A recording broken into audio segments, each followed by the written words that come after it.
Hi everyone, स्वागत है आप सबका आपके अपने चैनल केयर्स क्लासेस में। आज के इस लेक्चर में हम सब देखेंगे क्लास 12th फिजिक्स। इसके पहले वाले लेक्चर में हम सब प्रकाश वैद्युत उत्सर्जन के नियम देखे थे। तो आज हमको फिर से भी प्रकाश वैद्युत उत्सर्जन का नियम देखना है, लेकिन आइंस्टीन के प्रकाश वैद्युत समीकरण का प्रयोग करते हुए।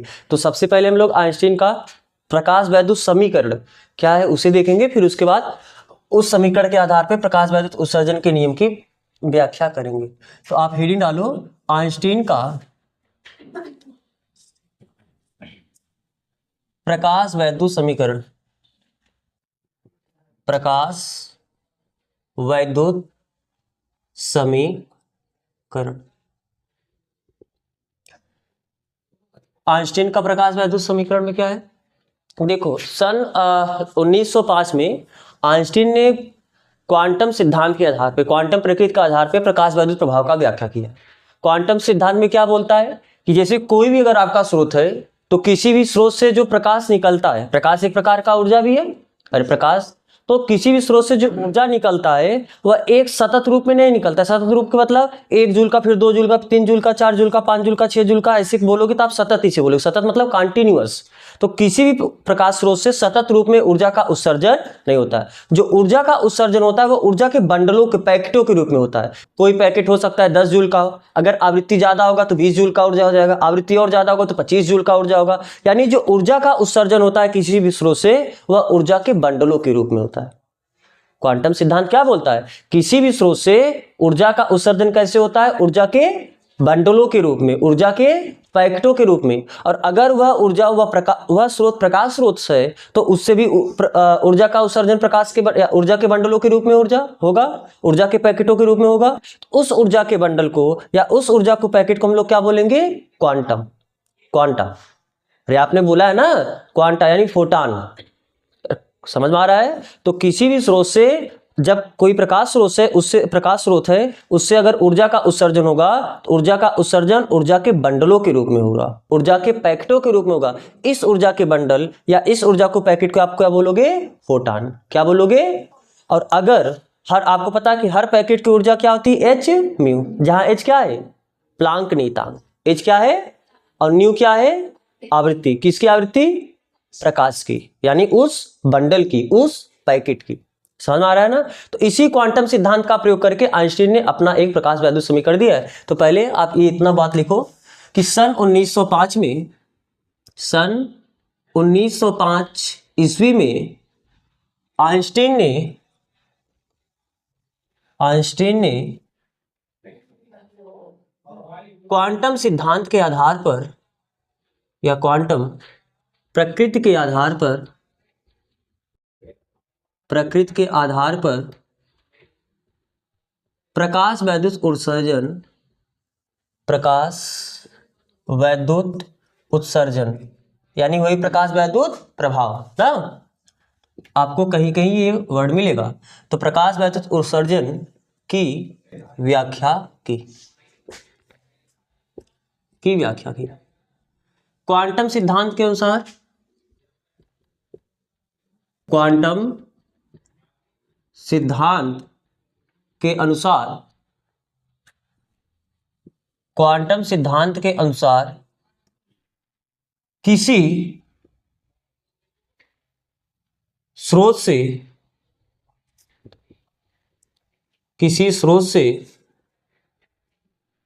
ऊर्जा का उत्सर्जन किस रूप में होता है? ऊर्जा के बंडलों के रूप में, पैकेटों के रूप में। ऊर्जा के बंडलों, कोष्ठक में आप लिख सकते हो पैकेटों के रूप में होता है, जिसे क्या कहते हैं? फोटान। जिसे फोटान कहते हैं। ठीक है? प्रत्येक फोटान की ऊर्जा, प्रत्येक फोटान की ऊर्जा कितनी होती है? एच न्यू होती है। जहां h क्या है, प्लांक नियतांक वैल्यू, प्लांक नियतांक का वैल्यू कितना होता है 6.6 गुणे 10⁻−34 जूल सेकेंड, तथा न्यू क्या है, आवृत्ति या फोटान की आवृत्ति, फोटान बोल सकते हो प्रकाश की आवृत्ति है। ठीक, अब आइंस्टीन ने यह बताया कि जैसे मान लो कि यह कोई धातु का सतह है, अगर इस मान लो ये कोई धातु है, ये धातु का सतह है, अब कोई प्रकाश आके इस धातु की सतह पे पड़ा, तो प्रकाश भी एक प्रकार का ऊर्जा है, तो प्रकाश किससे मिलकर बना होगा, फोटानों से मिलकर बना होगा। अब प्रकाश में कितने फोटान होंगे, एक प्रकाश में एक फोटान होंगे नहीं, यस, ऊर्जा का बंडल है, कई बहुत सारे फोटान होंगे, क्योंकि पूरा प्रकाश फोटानों से ही मिलकर बना होगा। तो जैसे मान लो कि जब प्रकाश गिरा तो यहां पर एक इलेक्ट्रॉन था, तो जो एक फोटान रहा होगा वो केवल एक इलेक्ट्रॉन से इंटरेक्ट किया होगा। बात समझ में आ रहा है, इंटरेक्ट करने का मतलब एक फोटान केवल एक इलेक्ट्रॉन से अनुक्रिया करा होगा, समझ में आ रहा है ना। ऐसा नहीं कि एक फोटान के पास जो ऊर्जा है वो कुछ ऊर्जा एक इलेक्ट्रॉन को देगा, थोड़ा सा ऊर्जा दूसरे इलेक्ट्रॉन को देगा, थोड़ा सा ऊर्जा तीसरे इलेक्ट्रॉन को देगा, ऐसा नहीं है। एक फोटान केवल और केवल एक इलेक्ट्रॉन से संपर्क करेगा, और जब इलेक्ट्रॉन फोटान के संपर्क में आएगा तो वह इलेक्ट्रॉन फोटान की पूरी ऊर्जा को क्या कर लेगा, अवशोषित, क्या कर लेगा, अवशोषित। और अगर उस फोटान की ऊर्जा निकलने के लिए यानी कार्यफलन से अधिक है तो वह क्या होगा, जितना कार्यफलन के लिए ऊर्जा, क्योंकि जब ये इलेक्ट्रॉन ने ऊर्जा को अवशोषित किया, तो अब जितने ऊर्जा को अवशोषित किया उस ऊर्जा का वो दो प्रकार से उपयोग करेगा। एक तो कार्यफलन के रूप में, कार्यफलन का मतलब इलेक्ट्रॉन को धातु से बाहर निकालने में। कार्यफलन क्या होता है, इलेक्ट्रॉन को धातु से बाहर निकालने के लिए जो मिनिमम एनर्जी रिक्वायर्ड होता है उसी को तो आप कार्यफलन बोलते हो। तो अगर उतना ऊर्जा अवशोषित करके वो क्या होगा, इलेक्ट्रॉन धातु के बाहर यानी एकदम पृष्ठ पे आ जाएगा। ऊर्जा का एक भाग इस प्रकार से अवशोषित कार्य किया, जो ऊर्जा अवशोषित किया है उसका प्रयोग एक प्रकार से कैसे किया, इलेक्ट्रॉन उस ऊर्जा को अवशोषित करके धातु के पृष्ठ पे आ गए, यानी धातु से बाहर निकलने के लिए उस ऊर्जा का प्रयोग किया। और जो बचा ऊर्जा रहेगा, जैसे मान लो कि अगर इस फोटान के पास 10 जूल का ऊर्जा था और इलेक्ट्रॉन को धातु की सतह से बाहर निकलने के लिए 3 जूल का ऊर्जा चाहिए, तो ये पहले 3 जूल का ऊर्जा का प्रयोग क्या करेगा, इलेक्ट्रॉन खुद को बाहर निकालने में करेगा। और जो बचा ऊर्जा है, जो रिमेनिंग एनर्जी है 7 जूल का ऊर्जा, अरे 10 जूल में से 3 जूल तो कार्यफलन के रूप में प्रयोग किया, अब जो बचा 7 जूल है उसका प्रयोग कैसे करेगा, बाहर निकल के गतिज ऊर्जा के रूप में, 7 जूल का जो 7 जूल एनर्जी बचा है वह उसकी गतिज ऊर्जा में कन्वर्ट हो जाएगी। तो बात समझ आया ना। अब ऐसा नहीं कि अगर ये 10 जूल का इसका एनर्जी है तो 2 जूल इधर जाएगा 2 जूल उधर जाएगा, तब तो इसको निकलने के लिए कम से कम 3 जूल आवश्यक ही है। और जब इसको इस फोटान को केवल 2 ही जूल लिया तो फिर निकल ही नहीं पाएगा बाहर। तो बात समझ आया ना। तो जब कोई फोटान जब कोई प्रकाश आके धातु की सतह पे गिरता है तो प्रकाश फोटानों से मिलकर बना हुआ है, तो एक फोटान केवल और केवल एक इलेक्ट्रॉन से अनुक्रिया करता है, और इलेक्ट्रॉन जब फोटान से अनुक्रिया किया तो इलेक्ट्रॉन उसके पूरे ऊर्जा को क्या कर लेता है, अवशोषित। और ये जो ऊर्जा अवशोषित किया इस ऊर्जा का वो 2 प्रकार से प्रयोग करेगा। पहला प्रयोग कैसे करेगा, इलेक्ट्रॉन धातु की सतह से बाहर निकलने में यानी कार्यफलन के रूप में, और जो बचा ऊर्जा रहेगा वह उसके गतिज ऊर्जा के रूप में प्रयोग हो जाएगा। ठीक है, तो आप पहले इतने बात को लिखो। आइंस्टीन के अनुसार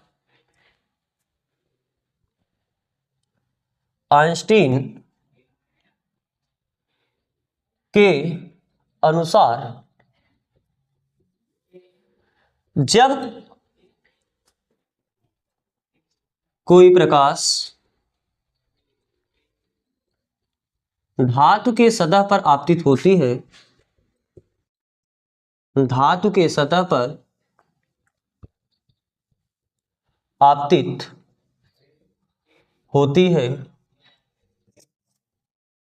तो एक फोटान सिर्फ एक इलेक्ट्रॉन से अनुक्रिया करके एक इलेक्ट्रॉन से अनुक्रिया करता है, एक इलेक्ट्रॉन से अनुक्रिया करता है। और यह इलेक्ट्रॉन उस फोटान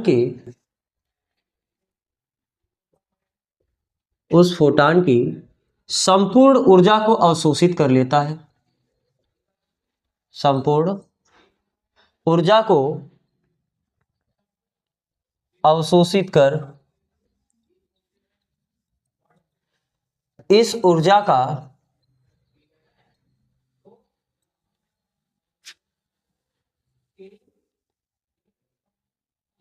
का दो प्रकार से प्रयोग करता है, प्रयोग करता।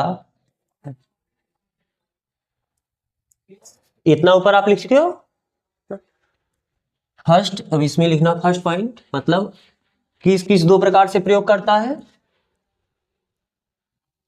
पहला प्रयोग कैसे करता है? इलेक्ट्रॉन को धातु की सतह से बाहर निकलने के लिए कार्यफलन के रूप में जो ऊर्जा अवशोषित किया, इसका दो प्रकार से प्रयोग करेगा। पहला कैसे? कार्यफलन के रूप में। तो लिखो इलेक्ट्रॉन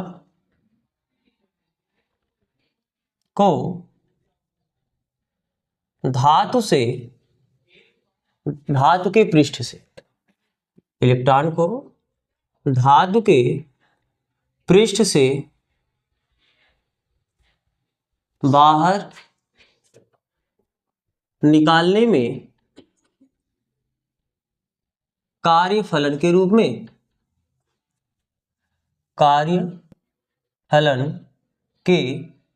कार्यफलन को कैसे दर्शाते हो? हाँ, कार्यफलन को चलो हम फाई लिख दें। आप W से भी दर्शाते हो कार्यफलन को ना, और फाई के रूप में। और सेकंड कैसे प्रयोग करता है इस ऊर्जा का जो अवशोषित किया है? हाँ, जो बचा ऊर्जा होगा उसका प्रयोग गतिज ऊर्जा के रूप में। बचे ऊर्जा का प्रयोग उत्सर्जित इलेक्ट्रॉन की गतिज ऊर्जा के रूप में, उत्सर्जित इलेक्ट्रॉन की गतिज ऊर्जा के रूप। ठीक है, अर्थात या अब ध्यान से देखो, यहां पर ये इतना पूरा नीचे लिख चुके हो ना, यहां तक पूरा लिख चुके हो। तो अब आप थोड़ा रुकना, पहले आप इधर देखो। जैसे मान लो कि यह धातु का सतह था, इस धातु के सतह पे कोई प्रकाश आके गिरा। अब इसके पास इस प्रकाश की, इसमें जो फोटान है, इस फोटान की ऊर्जा मान लेते हैं क्या है? E। फोटान की ऊर्जा क्या है? तो अब इस फोटान से इलेक्ट्रॉन संपर्क में आया। अब ये इलेक्ट्रॉन इस ऊर्जा का दो प्रकार से प्रयोग करेगा, एक कार्यफलन के रूप में, और जो बचा हुआ ऊर्जा होगा वो गतिज ऊर्जा के रूप में। यानी आप ये लिख सकते हो कि नहीं लिख सकते हो कि जो टोटल एनर्जी ये क्या है? इस फोटान की कुल ऊर्जा, फोटान की कुल ऊर्जा। तो इस फोटान की कुल ऊर्जा का दो प्रकार से प्रयोग हुआ। जो ई है ये दो भाग बटा, एक कार्यफलन में और जो बचा हुआ था वो गतिज ऊर्जा के रूप। ई के का मतलब समझ रहे हो ना, काइनेटिक एनर्जी। या आप इसको ऐसे भी लिख सकते हो कि ई। ठीक है, तो आप यहां पर लिखो अर्थात E equal to W plus E K, या यहां से क्या लिख सकते हो? ई के equal to E minus W लिख सकते हैं। ये मान लेते इसे समीकरण नंबर 1। यदि आपतित प्रकाश कोष्ठक में आप लिख लेना फोटॉन की आवृत्ति क्या मान ले? न्यू। जो प्रकाश धातु के सतह पे आके गिरा है उस प्रकाश की आवृत्ति को हम क्या मान लेते हैं? न्यू। तो उसकी ऊर्जा क्या हो जाएगी? Equal to H nu. अरे आपने यही देखा ना, अगर किसी फोटॉन या प्रकाश की आवृत्ति न्यू है तो उस प्रकाश की ऊर्जा ई क्या होती है? एच न्यू ही तो होती है। तो वही हम लिख रहे हैं, यदि आपतित प्रकाश यानी जो फोटॉन है उसकी आवृत्ति न्यू हो तो E equal to H nu. तो बताओ, दिस इंप्लाइज दैट आप ये क्या लिख सकते हो? ई के इक्वल टू ई की जगह एच न्यू माइनस डब्ल्यू। इसको मान लेते हैं समीकरण नंबर 2। अच्छा, कार्यफलन का परिभाषा क्या होता है, या देहली आवृत्ति का परिभाषा क्या होता है? जो इलेक्ट्रॉन को उत्सर्जित करने के लिए आवश्यक हो। यस, वह न्यूनतम ऊर्जा नहीं, देहली आवृत्ति पूछ रहे हैं ना, तो वह न्यूनतम आवृत्ति, यानी हम यहां पर ऐसे लिखते हैं देहली आवृत्ति की परिभाषा से, देहली आवृत्ति के परिभाषा से, देहली आवृत्ति की परिभाषा से आप ध्यान से सुनना। देहली आवृत्ति क्या है? वह न्यूनतम आवृत्ति है जो क्या है, धातु की सतह से इलेक्ट्रॉन उत्सर्जन के लिए आवश्यक होता है। यानी जब आपकी आवृत्ति न्यूनतम आवृत्ति के बराबर हो या देहली आवृत्ति के बराबर हो, क्या उस समय इलेक्ट्रॉन निकल के बाहर चला जाएगा? नहीं जा पाएगा, वो रेडी है, अब वो जाने के लिए तैयार हो चुका है, अभी जाएगा नहीं, उससे थोड़ा सा आपको ज्यादा करना पड़ेगा। तो यानी जब आवृत्ति देहली आवृत्ति के बराबर होती है उस समय इलेक्ट्रॉन एकदम फ्री हो चुका होता है, यानी वो बॉन्ड टूट चुका होता है, लेकिन वो बाहर नहीं जाएगा, बाहर जाने के लिए आपको उससे थोड़ा ज्यादा आवृत्ति करना पड़ेगा। यानी उस स्थिति में जो गतिज ऊर्जा होती है ई के, यानी काइनेटिक एनर्जी, गतिज ऊर्जा, वो कितनी होती है? अरे जब गति करेगा तब तो उसके पास कुछ ऊर्जा आएगी। तो जब आवृत्ति देहली आवृत्ति के बराबर होती है, ये बाउंड्री कंडीशन, अब इसके बाद इलेक्ट्रॉन बाहर जाएगा, यानी अभी तक इलेक्ट्रॉन बाहर नहीं गया है, उस केस में गतिज ऊर्जा कितनी है? तो यानी आप देहली आवृत्ति की परिभाषा से क्या लिख सकते हो कि यदि न्यू ये न्यू नॉट के बराबर हो, उस केस में ई के कितना होता है? 0। तो बताओ समीकरण 2 से आप क्या बोल सकते हो? समीकरण 2 से, अब यहां से थोड़ा ध्यान से देखना, समीकरण 2 ई के इक्वल टू 0 बराबर एच, न्यू की जगह आपको क्या लिखना है? न्यू नॉट माइनस डब्ल्यू, तो माइनस डब्ल्यू इधर आकर क्या हो जाएगा? तो डब्ल्यू इक्वल टू आप क्या बोल सकते हो? आप ये जानते भी तो थे, डायरेक्ट लिख सकते थे। अरे कार्यफलन का फार्मूला ये होता है ना, एच न्यू नॉट। तो फिलहाल इसको मान लेते हैं समीकरण नंबर 3। ये वैल्यू ले जाके अगर हम समीकरण 2 में रख दे, यानी समीकरण किस किस समीकरण से? समीकरण 2 और 3 से क्या लिख सकते हो? ई के equal to H nu minus W की जगह क्या है? H nu naught. तो ई के इक्वल टू एच कॉमन ले सकते हैं क्या? तो बचेगा क्या? Nu minus nu naught. E K क्या है? गतिज ऊर्जा। तो मान लेते हैं कि अगर निकलने वाले इलेक्ट्रॉन की अधिकतम जो वेग है वो v मैक्स हो, तो इलेक्ट्रॉन की गतिज ऊर्जा को, क्योंकि गतिज ऊर्जा का फार्मूला क्या होता है? Half mv²। तो यहां पर हम अधिकतम गतिज ऊर्जा का बात करते हैं, तो यानी जहां v होगा वहां पर हम v मैक्स लिख सकते हैं। तो आप लिखो, चूंकि e के बराबर आप क्या लिख सकते हो? डायरेक्ट लिख दे half mv², half mv max square. तो बताओ दिस इंप्लाइज दैट यही जो e के मैक्स है, सॉरी e के है, इसको हम क्या लिख दे? Half mv max square, max यानी अधिकतम ना, और यहां पर क्या है? h nu minus nu naught. और यही जो इक्वेशन है, इसी इक्वेशन को कहते हैं आइंस्टीन का प्रकाश वैद्युत समीकरण। तो आइंस्टीन का केवल एक ही समीकरण है, इक्वल टू mc²। आइंस्टीन का ये भी इक्वेशन है, बात समझ में आ रहा है ना? इस समीकरण को हम कुछ मान ले, समीकरण 4। तो समीकरण 4 को ही क्या कहते हैं? आइंस्टीन का प्रकाश वैद्युत समीकरण कहते हैं, ठीक है, समीकरण कहते। तो आप यहां तक लिख चुके हो? यहां तक तो लिख ही चुके होगे ना? तो ठीक है, अब ध्यान से देखो, आपने एक चीज पढ़ा है क्या? Nu equal to C upon lambda. पढ़े हो कि नहीं पढ़े हो चीज? तो चलो, चूंकि न्यू इक्वल टू क्या होता है? सी अपान, तो दिस इंप्लाइज जहां न्यू नॉट है, क्या वहां पर हम सी अपान लैम्डा नॉट लिख सकते कि नहीं लिख सकते हैं? बोलो। तो समीकरण 4 से आप क्या बोल सकते हो? समीकरण 4 से, समीकरण 4 क्या है? हाफ mv मैक्स स्क्वायर, ये बराबर हो जाएगा h, न्यू की जगह क्या लिखोगे? सी अपान, और न्यू नॉट की जगह क्या लिखोगे? सी अपान लैम्डा। तो क्या सी कॉमन ले सकते हो कि नहीं कॉमन ले सकते हो? यानी this implies that half mv max square, ये बराबर हो जाएगा, सी कॉमन लो तो बचेगा कितना? 1 अपान लैम्डा माइनस 1 अपान लैम्डा। तो आप इसको भी याद रखना। लेकिन जो आइंस्टीन का प्रकाश वैद्युत समीकरण वो यही है। अब इसी नियम के आधार पे हम फिर से वही प्रकाश वैद्युत उत्सर्जन का जो आपने कल नियम लिखा है ना, उस नियम का फिर से व्याख्या करेंगे। तो आप इतना पहले कॉपी करो, फिर इसके आगे देखते हैं। चलो, आप इससे कॉपी कर चुके होगे।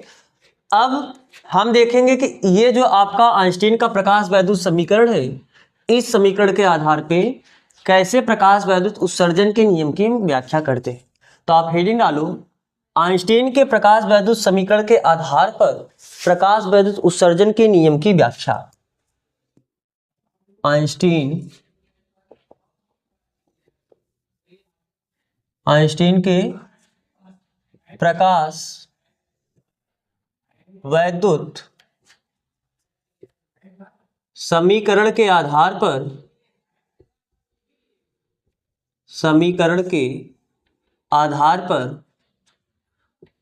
प्रकाश वैद्युत उत्सर्जन के नियम की व्याख्या।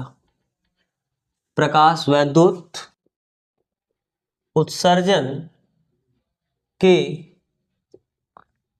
नियम की व्याख्या।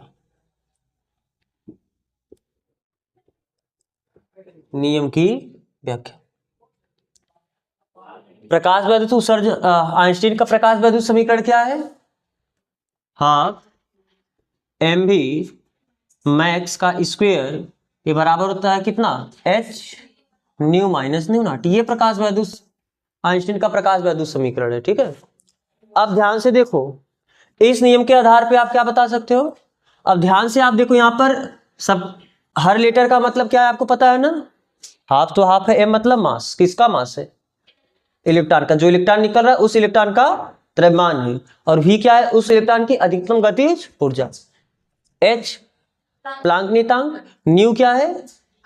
किसकी आवृत्ति? फोटॉन की। जो फोटॉन आके गिर रहा है या प्रकाश जो आके गिर रहा है उस आपतित प्रकाश की आवृत्ति। और न्यू नॉट क्या है? देहली आवृत्ति। न्यू नॉट क्या है? देहली आवृत्ति। किसकी? अब ये प्रकाश का नहीं होगा, ये प्रकाश का नहीं होता है। जो देहली आवृत्ति होता है ये धातु की सतह का गुण है। अलग अलग धातु की सतह के लिए न्यू नॉट का मान क्या होगा? अलग अलग होगा। न्यू नॉट है क्या? देहली आवृत्ति। देहली आवृत्ति यानी यह ऐसी आवृत्ति है जो धातु की सतह से इलेक्ट्रॉन के उत्सर्जन के लिए आवश्यक होता है। अब आपतित प्रकाश की आवृत्ति कुछ भी हो सकती है, बात समझ में आ रहा है ना? उसकी आवृत्ति इस आवृत्ति के बराबर भी हो सकती है, देहली आवृत्ति के बराबर भी हो सकती है। जो आके प्रकाश गिर रहा है उससे कम भी इसकी आवृत्ति हो सकती है, और जो प्रकाश आके गिर रहा है उसकी आवृत्ति इस देहली आवृत्ति से ज्यादा भी हो सकती है। तो प्रकाश की आवृत्ति कुछ भी हो सकती है। तो ये जो देहली आवृत्ति है किसका गुण है? उस धातु का गुण है। अलग अलग धातु के लिए देहली आवृत्ति का मान क्या होगा? अलग अलग होगा। अब आप खुद सोचो, अगर जैसे जैसे आप म्यू का वैल्यू बढ़ाओगे तो क्या हाफ mv स्क्वायर बढ़ेगा घटेगा? जैसे मान लो कि चलो हम इस पूरे को क्या देते हैं? यक्स। पूरे को क्या कह देते हैं? चलो इसको क्या देते हैं? मान लो कि ये h क्या है? एक कांस्टेंट ही तो है, अरे प्लांक नियतांक है। इस नियतांक को चलो हमने बोला 2, और इस न्यू को बोल दिए y। और न्यू नॉट क्या है? देहली आवृत्ति। तो एक धातु के लिए फिक्स हो गया देहली आवृत्ति इतना ही होगा। तो यानी ये भी एक प्रकार का एक विशेष धातु के लिए कांस्टेंट हो जाएगा। चलो इस कांस्टेंट को हमने बोल दिया 2। चलो मान लो यहाँ पर 2 लिखे तो हम यहाँ पर लिख देते हैं 3। अब बताओ, अगर y का मान हम 4 रखें, फिर y का मान आप 5 रखो, फिर y का मान आप 6 रखो, तो कितना हो जाएगा x मान? x बराबर 2 इंटू, जब y का मान 4 रखोगे 4 माइनस 3, 3 में से 4 में से 3 घटाओगे 1 आएगा, यानी 2 1 के 2, x मान कितना आया? ठीक। जब y का मान 5 रखोगे 5 में से 3 घटाओगे 2 आया, 2 दूनी 4। उस केस में x बराबर कितना मिला? 4। अब जो y का मान 6 रखो, 6 में से 3 घटाओगे 3 आएगा, 3 दूनी x का मान कितना आया? तो आप देख रहे हो क्या, जैसे जैसे आप y का मान बढ़ाते गए वैसे वैसे x का मान ही बढ़ रहा है कि नहीं बढ़ रहा है? यानी इस समीकरण को देख के आप क्या बोल सकते हो? अगर आप न्यू का मान बढ़ाओगे तो हाफ mv स्क्वायर, क्योंकि ये सब कांस्टेंट, ये मान बढ़ाते जाओगे और बड़ा वैल्यू आएगा हल करने के बाद, और बड़ा वैल्यू हल करने के बाद आएगा। जैसे जैसे न्यू का मान बढ़ाओगे हाफ mv स्क्वायर का वैल्यू क्या होगा? बढ़ता जाएगा। कहने का मतलब क्या है कि यदि आपतित न्यू क्या है? आपतित प्रकाश की आवृत्ति। तो अगर आपतित प्रकाश की आवृत्ति का मान आप बढ़ाते जाओगे तो हाफ mv मैक्स स्क्वायर का मान बढ़ता जाएगा। हाफ mv मैक्स स्क्वायर यानी निकलने वाले इलेक्ट्रॉन की गतिज ऊर्जा है। यानी अगर हम न्यू का मान बढ़ाएंगे तो निकलने वाले इलेक्ट्रॉन की गतिज ऊर्जा का मान क्या होगा? बढ़ता जाएगा। बात समझ में आ रहा है ना? यानी न्यू का मान बढ़ाने, आप यही तो वहां पर देखे थे कि अगर आवृत्ति का मान बढ़ाते हो तो गतिज ऊर्जा का मान बढ़ता है। अरे गतिज ऊर्जा डिपेंड करता है किस पे? v नॉट, यानी निरोधी विभव पे। अगर गतिज ऊर्जा का मान बढ़ेगा तो निरोधी विभव का मान बढ़ेगा। तो निरोधी विभव किस पर निर्भर किया? आवृत्ति पर। ये तो आपने वहां पर देखा था। तो चलो पहले इसमें एक थोड़ा सा भूमिका बनाओ एक लाइन का, फिर हम इनका नियम लिखते हैं कि आइंस्टीन ने प्रकाश वैद्युत समीकरण, प्रकाश वैद्युत समीकरण हाफ mv मैक्स स्क्वेयर बराबर h nu minus nu not से प्रकाश वैद्युत उत्सर्जन के नियम की व्याख्या, प्रकाश वैद्युत उत्सर्जन के नियम की व्याख्या निम्न प्रकार से किया, निम्न प्रकार से किया।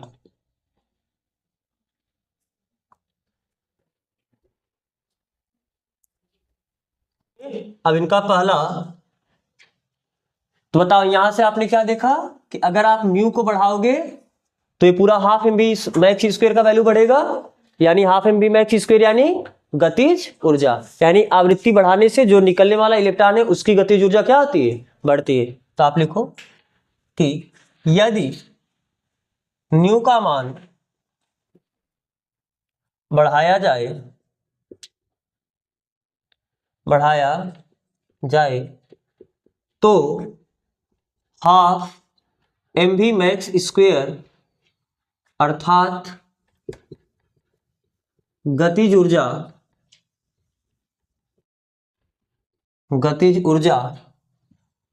का मान, गतिज ऊर्जा के मान में वृद्धि होती है, गतिज ऊर्जा के मान में वृद्धि होती है। इस बात का मतलब क्या है कि म्यू के बढ़ने से गतिज ऊर्जा का मान बढ़ता है, अतः आपतित प्रकाश की आवृत्ति बढ़ने से, न्यू क्या है, आवृत्ति ही तो है, आपतित प्रकाश की आवृत्ति बढ़ने से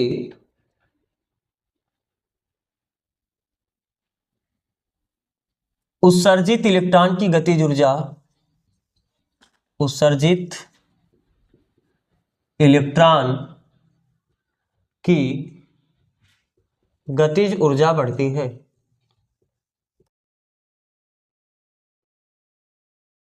गतिज ऊर्जा बढ़ती।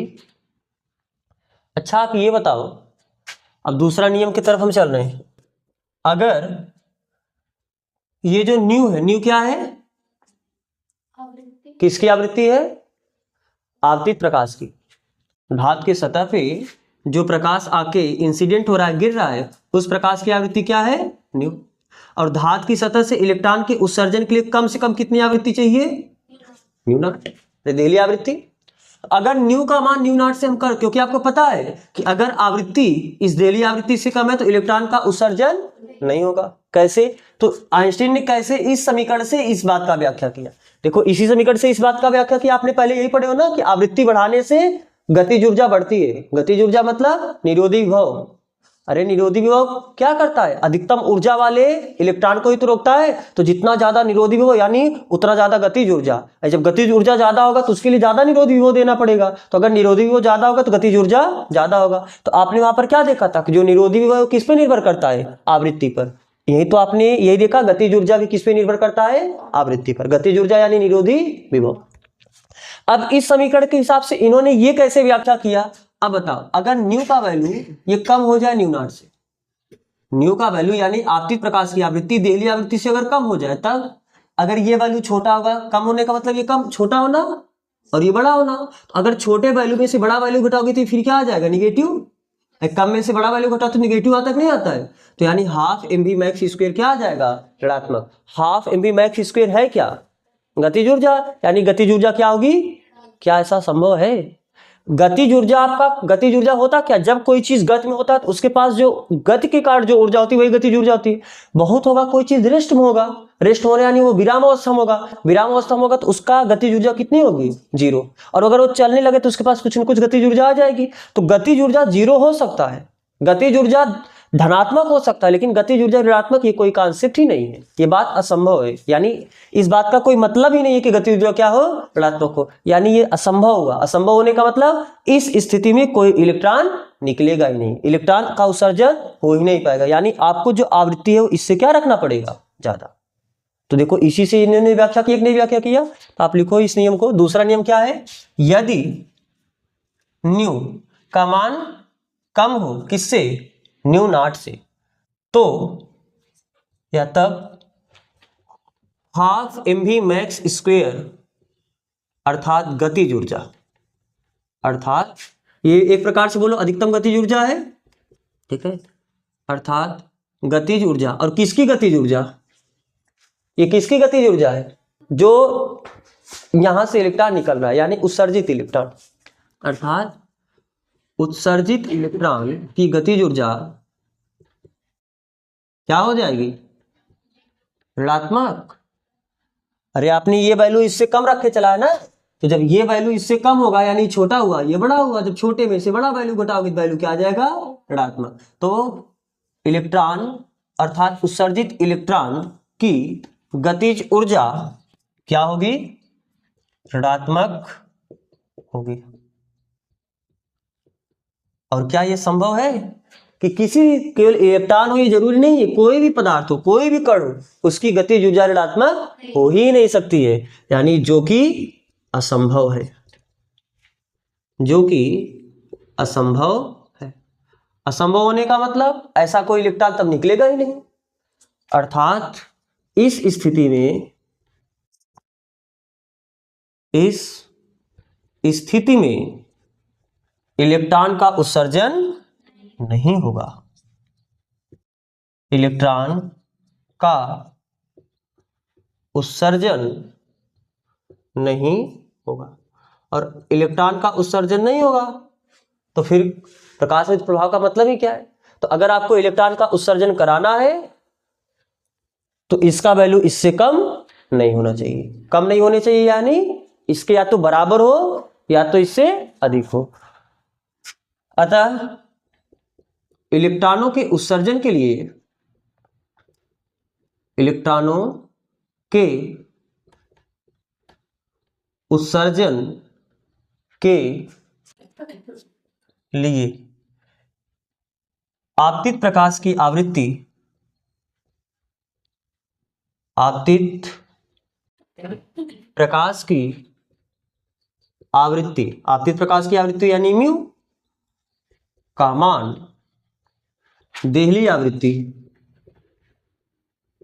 देहली और आवृत्ति यानी न्यू नॉट के बराबर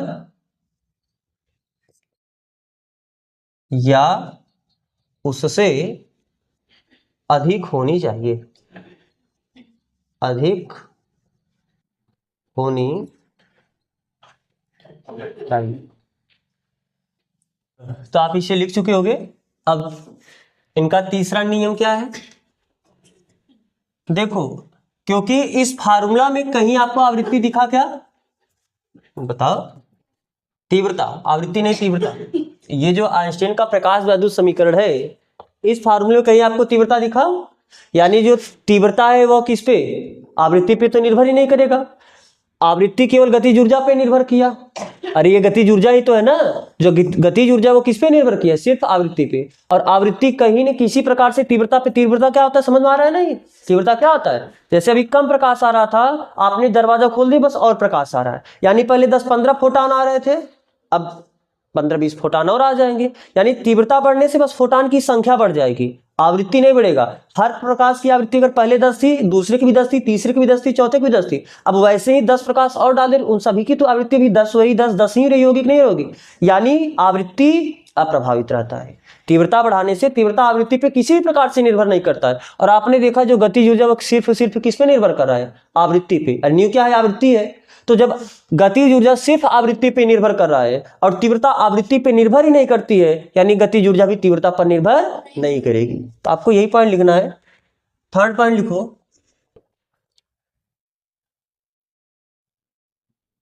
चूंकि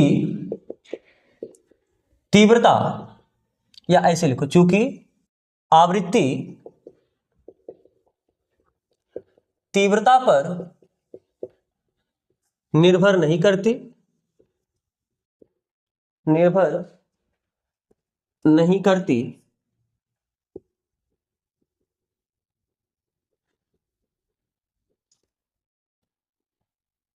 इसलिए आपतित प्रकाश की आवृत्ति, आपतित प्रकाश की तीव्रता बढ़ाने से, आपतित प्रकाश की तीव्रता बढ़ाने से आवृत्ति क्या रहती है, आवृत्ति नियत रहती है, आवृत्ति पर कोई फर्क ना, आवृत्ति पर कोई प्रभाव नहीं पड़ता।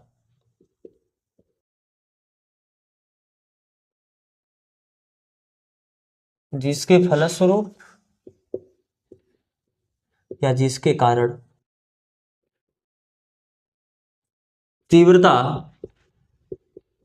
बढ़ाने से उत्सर्जित इलेक्ट्रॉन की गतिज ऊर्जा क्या होती है, बढ़ जाती है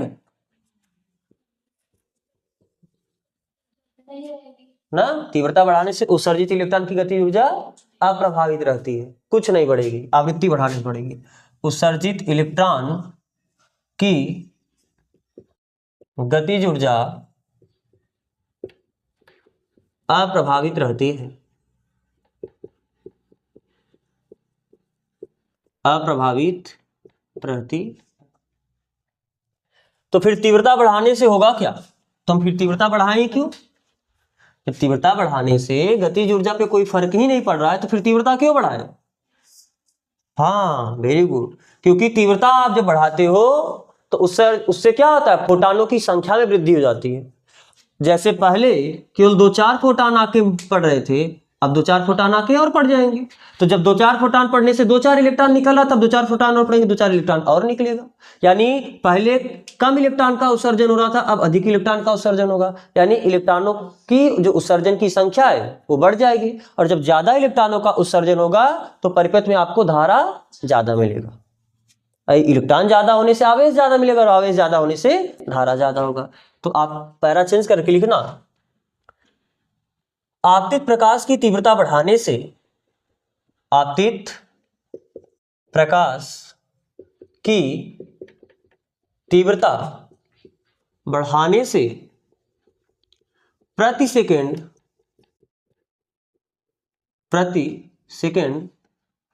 आपतित फोटानों की संख्या में वृद्धि हो जाती है, आपतित फोटानों की संख्या में वृद्धि हो जाती है, जिसके परिणाम स्वरूप या जिसके कारण उत्सर्जित इलेक्ट्रॉनों की संख्या, उत्सर्जित इलेक्ट्रॉनों की संख्या में वृद्धि होती है और परिपथ में प्रकाश वैद्युत धारा का मान बढ़ जाता है, प्रकाश वैद्युत धारा का मान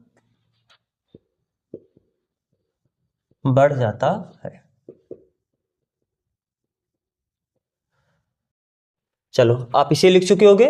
अब इसका लास्ट पॉइंट इनमें, क्योंकि आपको ये बात पता होगा कि जो इलेक्ट्रॉन होता है, एक फोटान अपनी पूरी ऊर्जा को कितने इलेक्ट्रॉन को देता है, सभी इलेक्ट्रॉनों में बांट देता है बराबर बराबर, केवल एक इलेक्ट्रॉन।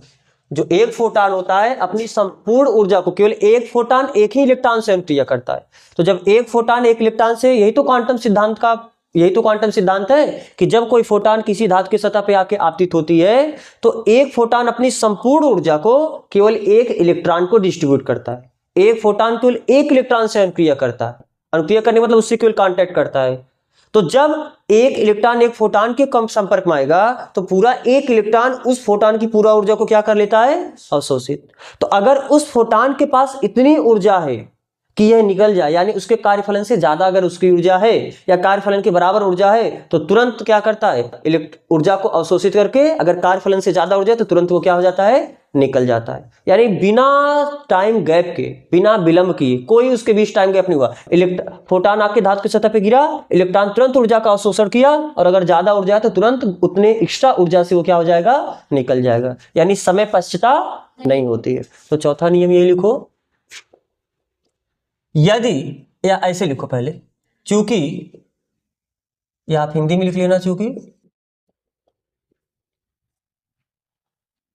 चूंकि एक फोटॉन अपनी संपूर्ण ऊर्जा सिर्फ एक इलेक्ट्रॉन को देता है, अतः यदि फोटॉन की ऊर्जा, यदि फोटॉन की ऊर्जा कार्यफलन से अधिक हो, कार्यफलन से अधिक हो, तो इलेक्ट्रॉन बिना किसी विलंब के, बिना किसी विलंब के तुरंत निकल जाता है।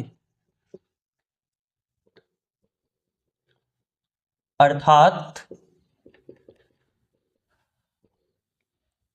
फोटॉन के आपतित होने, फोटॉन यानी प्रकाश, प्रकाश फोटॉन से तो मिलकर बना है, अर्थात प्रकाश कोष्ठक में फोटॉन के आपतित होने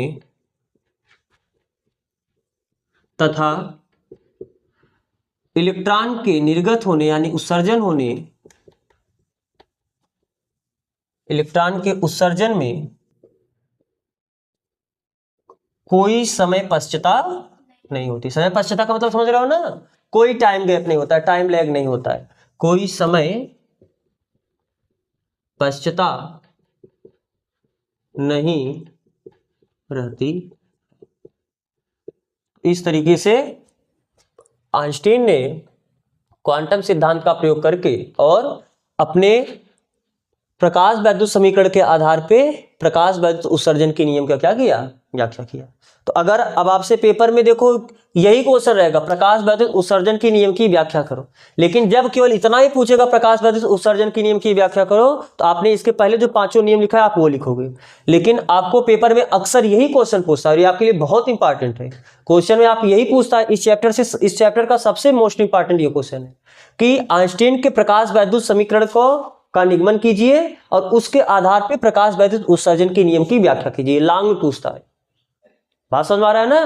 तो आपको क्या करना पड़ेगा, सबसे पहले इसके पहले आपने जो पूरा आइंस्टीन का प्रकाश वैद्युत समीकरण निकाला वो आप पूरा डिराइव करोगे और उसके बाद आप बोल दोगे कि इस नियम के आधार पे इन्होंने प्रकाश वैद्युत उत्सर्जन के नियम की व्याख्या निम्न प्रकार से की, और उसके बाद आप ये पूरा चारों पॉइंट लिख दोगे। तो चारों पॉइंट याद करना आसान है।